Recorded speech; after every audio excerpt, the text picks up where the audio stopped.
Hello everyone, we are Group A and in our presentation we will talk about the comparison of policies and quarantine lifestyle in different countries. These are the contents of this presentation. As the introduction, I'm going to talk about the background and some advice to help prevent the spread of the COVID-19 virus. It is possible to say that coronavirus is one of the most infectious and deadliest viruses in history.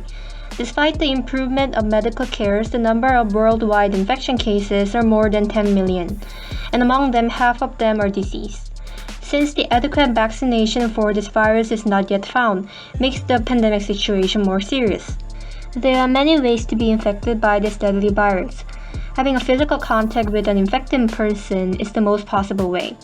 If an infected person coughs or sneezes, even a minimal amount of these saliva droplets can make you infected as well. If you are infected by coronavirus, the most common symptoms would be like lips or face suddenly blushing, persistent pressure in the chest, confusion or inability to wake up, difficulty or trouble when breathing. If you have any symptoms that seems to be about coronavirus, we highly recommend you to visit a doctor. To prevent from getting infected in the first place, we advise you to maintain social distancing, wash your hands frequently, keep objects and surface clean, and not touch eyes, nose, or mouth. Sometimes it is inevitable to go outside and meet people. In that case, there are some personal protective equipment that we can wear to prevent virus from getting into our body. Certified medical garments like lab coats, masks, glasses, and safety gloves can protect you from infected by the virus. From now on, our group will talk about policies and quarantine lifestyle of different countries under the pandemic situation. Now I'm going to talk about measures and quarantine lifestyle in South Korea. South Korea is now one of the countries with the biggest number of infected cases. About 70% of people infected with the coronavirus are concentrated in the southeastern part of South Korea, the Gyeongsang province. The main reason of this concentration was because the local super-infected spread the infection by participating in religious events. There is a controversy in terms of initial government response to coronavirus. In the interview, some people in South Korea said that the initial measure was not effective because it was not strict enough to prevent people from gathering, and that the government decision of entry restriction was too late to prevent the infected from entering the country. On the other hand, the government measure in Korea in terms of controlling the overall situation is receiving a positive comment from the people. The government used smartphone GPS function to determine the expected infection route, and they also created various corona maps that allow people to grasp the corona situation. In addition, in South Korea, it is very easy to get free corona tests, therefore the rate of corona examination is very high. Now I'm going to introduce the quarantine lifestyle in South Korea.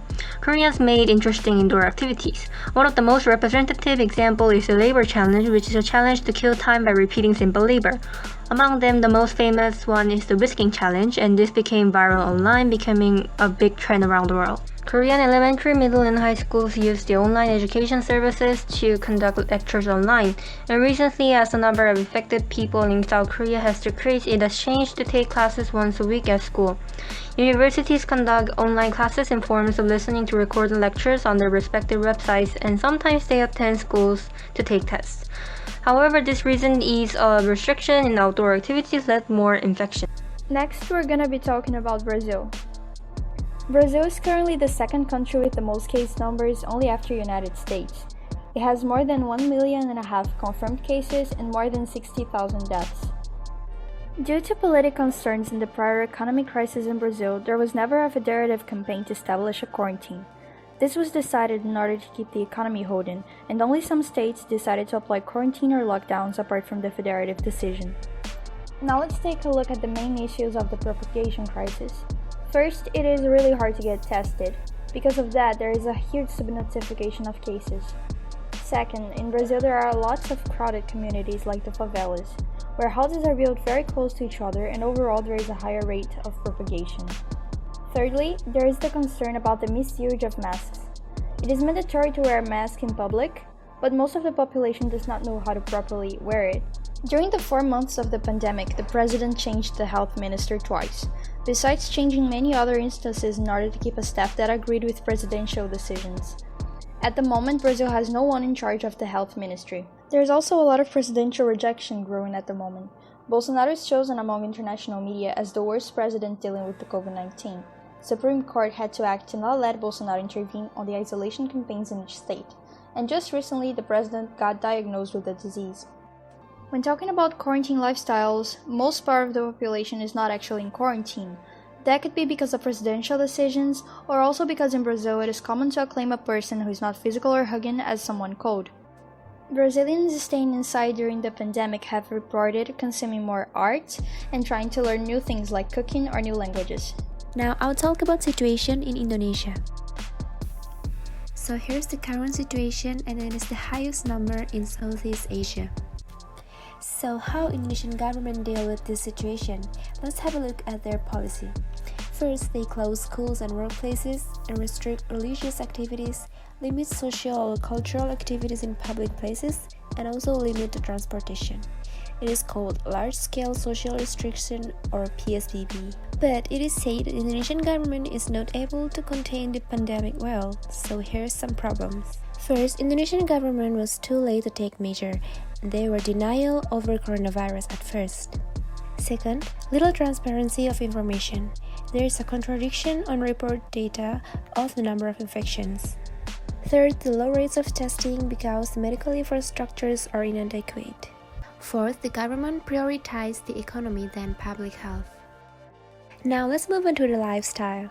Indonesian people are having online class, but actually it is affected by economical disparity because there are a huge gap between the poor and the rich. And also Indonesian people are being in a high risk situation because they have cultural customs such as eating with hands or have many physical contacts that can lead to the infection. But there is also a positive side of their lifestyle. Since Indonesian people loves playing social media, they make a video of stay home challenge or washing hand challenge and post it on Instagram or TikTok. And it is considered that it can cultivate the awareness of the youth about how important the prevention is. I would like to explain about Japan's COVID-19 countermeasures. The areas in red indicate bad responses and the area in blue indicate good responses. First, I talk about Japan's initial response. Despite the fact that the infection was confirmed in China, Japan made the statement to accept Chinese tourists for the three reasons shown in the figure. Japan should have followed the example of other countries and imposed strict entry restrictions. Also, the delay in the direct approval of the bill about COVID-19 was a big problem. These poor measures resulted in a number of infections in April. The figure also shows that there is a significant difference in the number of cases between cities. Next, I talk about Japanese good countermeasures against COVID-19. The decision to request the nation to close schools and postpone the Olympic Games was a commendable one. Stores and schools also use their own methods of disinfection and ventilation. A survey of behavior during the period of self-restraint revealed many opinions, as shown in the figure below. The consequences of the COVID-19 disaster include the bankruptcy of up to 200 companies and school delays. These are the three main points that were good, and the three main points that were bad. Next is Taiwan. Taiwan had just 7 deaths by March. What policies led to the success? First, in January, the government began warning people of the seriousness of corona.